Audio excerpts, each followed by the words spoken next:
Untuk beberapa lama, tuduhan komunis dan Yahudi menjadi dua predikat yang dianggap paling menyeramkan di Indonesia. Kisah sejarah dan gesekan sosial yang mengikat di balik dua predikat ini jauh melampaui friksi atas identitas lain yang terjadi di Republik ini. Survei Wahid Foundation menyebutkan bahwa komunis adalah kelompok atau predikat yang paling tidak disukai di Indonesia. Ini serupa dengan kebencian pada kelompok LGBT yang juga sangat tinggi. Sementara untuk Yahudi, menurut survei Anti-Defamation League, Indonesia adalah negara peringkat keempat dengan pembenci Yahudi terbanyak. Hal ini tentu menimbulkan pertanyaan, kenapa masyarakat kita bisa begitu membenci Yahudi dan juga komunis? Apalagi, kalau kita melihat catatan historis, kelompok yang benar-benar pernah menyengsarakan masyarakat Indonesia adalah orang-orang Jepang dan juga Belanda. Fakta ini menarik, mengingat saat ini Indonesia punya hubungan yang relatif harmonis dengan Jepang dan Belanda. Selain hubungan bisnis, berbagai program pertukaran pelajar juga menjadi warna tersendiri dalam relasi dengan para mantan penjajah itu. Mengapa memori kolektif atas kelam penjajahan ini lebih kurang terasa dibanding Yahudi komunis?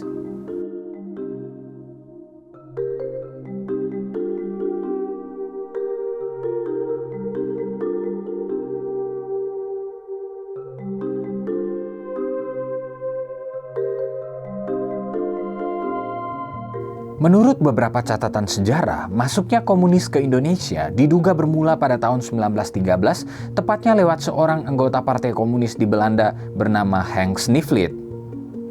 Sniflit diketahui sebagai sosok yang sangat menentang adanya pendudukan Jerman atas Belanda pada masa itu.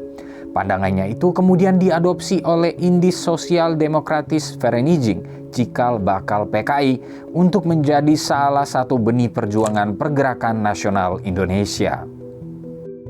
Sedangkan masuknya Yahudi di Indonesia justru jauh lebih tua lagi. Kelompok ini masuk ke Indonesia pertama kali pada abad ke-7 melalui jalur sutra.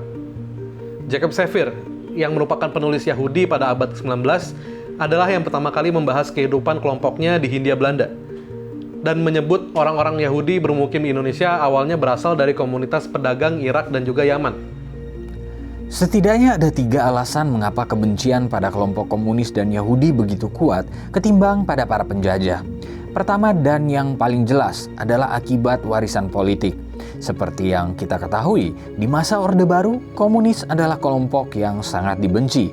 Menariknya lagi, kelompok yang terkucilkan bukan hanya komunis, tetapi juga Yahudi. Penetapan Presiden nomor 1 tahun 1965 tidak mencantumkan Yudaisme sebagai agama resmi negara. Akibatnya ada pengucilan dan juga ketakutan pada kelompok Yahudi yang turut berkembang hingga sekarang. Faktor ini cukup kuat mengakar di masyarakat. Alasan kedua adalah karena dalam kasus penjajah, Indonesia melakukan rekonsiliasi, sedangkan dengan komunis dan Yahudi, kisahnya lebih sulit ditulis. Berbeda dengan Tiongkok atau Korea Selatan, di mana masyarakatnya sampai saat ini masih membenci orang Jepang, Indonesia justru dapat kesempatan memperbaiki hubungan dengan negara-negara bekas penjajahnya, baik melalui hubungan ekonomi atau kedekatan diplomatis. Sementara itu, kebencian kita pada Yahudi dan komunis tidak pernah mendapatkan kesempatan untuk saling berkompromi. Walaupun kita tahu, sosok seperti Gus Dur misalnya pernah mencoba jadi jembatan ke arah sana. Sejarah kelam Indonesia dengan PKI sampai saat ini bahkan masih dianggap tabu untuk dibicarakan. Sementara dengan orang-orang Yahudi, ada efek menyejarah dari konflik abadi Israel versus Palestina yang ikut berperan. Antropolog Martin van Brynesen pernah menyebut di Indonesia ada pemahaman yang tumpang tindih antara agama Yahudi, orang Yahudi, dan juga negara Israel. Padahal, ketiganya adalah entitas yang berbeda, di mana orang Yahudi belum tentu memeluk agama Yahudi dan banyak juga yang tak sepakat dengan keberadaan Israel. Masalahnya di Indonesia semua itu disamaratakan. Alasan ketiga adalah karena instrumen politik. Di Amerika Serikat, penghinaan orang berkulit hitam memiliki sensitivitas yang cukup serius, bahkan mungkin tidak jauh negatifnya dengan cacian Yahudi dan komunis di Indonesia.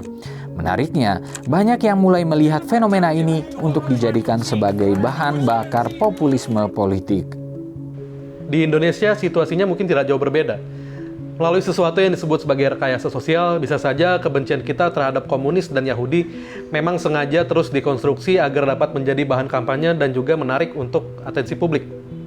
Kasus pembatalan Piala Dunia FIFA U20 kemarin merupakan salah satu contoh bagaimana isu Israel atau Yahudi bisa punya efek politik pada tokoh tertentu. Upaya untuk rekonsiliasi dan berdamai dengan komunis dan Yahudi memang masih butuh proses panjang.